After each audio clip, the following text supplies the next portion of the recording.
안녕하세요. 미미의 보험약관입니다. 보험이 해지되거나 보험금이 삭감 지급되어 분쟁조정위원회에 올라온 안건의 대부분이 이것 때문이다. 이것은 무엇일까요? 바로 직업 변경을 알리지 않은 것 때문이다 입니다.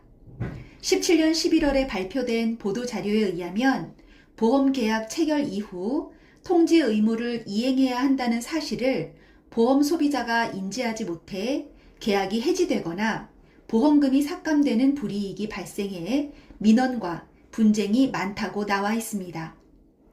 이에 감독원은 18년 5월 상해보험 가입 후 직업이 바뀌면 보험회사에 통지하라고 발표했지만 아직도 상당수 보험 가입자들은 이 사실을 모르고 계십니다. 예를 들어 사무직이었던 분이 은퇴를 하면 직업 급수는 1급에서 남자 무직 3급이 됩니다. 학생이 졸업 후에 직업 군인이 되었다면 이 역시 1급에서 직업 군인 급수로 변경이 됩니다. 의무 복무는 제외되지만 특히 어린이 보험을 가입한 경우 자녀가 사무직이 되면 상관이 없지만 엔지니어가 되는 순간 사고가 나면 보험금 지급 시 문제가 발생합니다. 이처럼 직업과 직무의 변경은 살면서 자주 일어날 수 있는데요. 통지 의무에 대해 모르고 있다가 계약 해지나 보험금 삭감 지급 등 불이익이 있어서는 안 되겠죠? 자, 약관을 볼까요? 현재의 직업 또는 직무가 변경된 경우, 직업이 없는 자가 취직한 경우, 현재의 직업을 그만둔 경우 보험사에 지체 없이 알려야 한다고 나와 있습니다. 만약 변경 사실을 알리지 않으면 어떻게 될까요?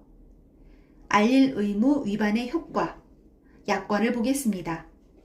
보험사가 그 사실을 안 날부터 1개월 이내에 계약을 해지할 수 있다. 그렇다면 보험금은 어떻게 지급할까요? 삭감 지급됩니다. 이처럼 위에 두 가지 불이익이 있습니다. 보험은 고지 의무와 통지 의무가 있는데 통지 의무는 계약 유지 기간 동안 평생입니다. 그래서 위험합니다. 예를 들어서 정리를 하면 사무직에 있다가 택시 기사를 하게 된 분이 변경 사실을 알리지 않은 상태에서 사고가 난다면 보험회사는 계약을 해지할 수 있습니다. 또는 보험금이 삭감 지급됩니다. 단, 택시기사 업무와 무관하게 등산 가서 다쳤다면 어떻게 될까요? 이때는 보험금은 삭감되지 않습니다. 증가된 위험, 즉 변경된 일을 하다가 다친 경우에만 삭감하거든요.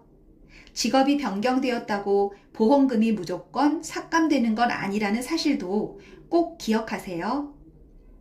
이제 상해보험과 실비를 가입하신 모든 분들은 통지의 의무가 어떤 것인지 오늘 배우셨을 텐데요. 보험이 모험이 되는 일이 없도록 도움되는 정보로 또 찾아뵙겠습니다. 감사합니다.